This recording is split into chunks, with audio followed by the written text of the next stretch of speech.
ডাঙৰ এটা মাছ দেখিছেনে এইটো কি মাছ আই মাছ এইটো এটা 10 কেজি ওজনৰ আই মাছ আমাৰ তুলেশ্বৰাই লৈ আছে এনেকৈ দীঘল কৰি দিয়ক তেতিয়াহে ভাল লাগে ইমান ডাঙৰ এটা আই মাছ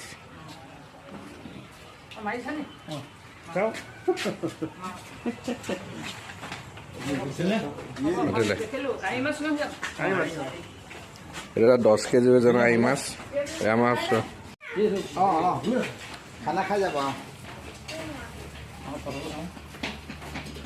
এইটো ঘৰ পুখুৰীত ওলাইছে 10 কেজি ওজনৰ আমাৰ তুলেশ্বৰা পুখুৰীত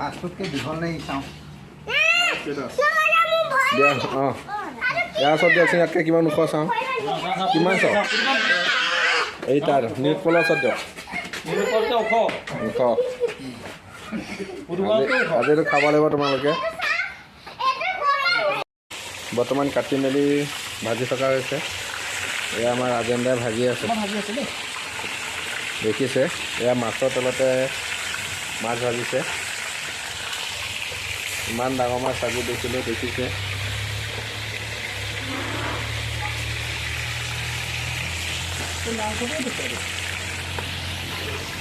আৰু তাৰপৰা যি পেটু ওলাইছিলে পেটু দিয়ে ভাজি বনাইছে বহুত পেটু ওলাইছে আপোনালোকে দেখিছে আৰু এইফালে আছে হাঁহৰ মাংস দেখিছে হাঁহৰ মাংস আমাৰ ৰাজেন্দ্ৰাই কি ধুনীয়াকৈ বনাই থৈছে খাওঁ খাওঁ লাগি আছে ৰাজেন্দ্ৰা নতুন বছৰ কিবা এটা কৈ দিয়ক হয় আমাৰ ৰাজেন্দ্ৰাই নতুন বছৰত বনাই বৰ সুখ পাওঁ বুলি কৈছে তেওঁ ধুনীয়া বনায় আৰু বনাই আছে শেষলৈকে ভিডিঅ'টো চাই থাকিব আমাক খাওঁতে কেনেকুৱা হ'ব কেনেকুৱা জুতি লৈ আমি খাম এই দেখিছে হাঁহৰ মাংস মাছটো আপোনাৰ 10 কেজি ওজনৰ মাছটো কিমান ওলাব আপুনি এবাৰ কৈ দিয়কচোন 10 কেজি ওজনৰ মাছটো কিমান ওলাব প্ৰায় 150 পিচ 150 পিচ ওলাইছে মাছ 10 কেজি ওজনৰ মাছ ক'ৰবাত 150 পিচ মাছ ওলাইছে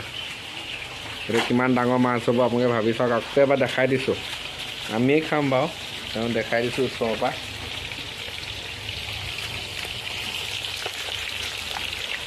আৰু এয়া মাছৰ পেটু ভাজি বনাই আছে মছলা দিছে ধুনীয়াকৈ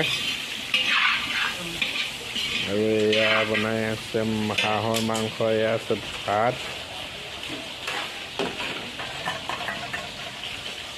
এয়া আমাৰ ৰাজেন্দ্ৰাই বিলাহী দি দিছে বিলাহী দিলে আৰু ধুনীয়া টেষ্টি হ'ব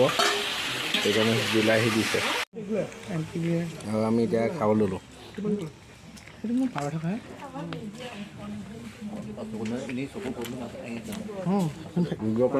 খাই আছোঁ মাছ 10 কেজি ওজনৰ মাছ আৰু এয়া হাঁহৰ মাংস খাই আছোঁ টেষ্টি আছে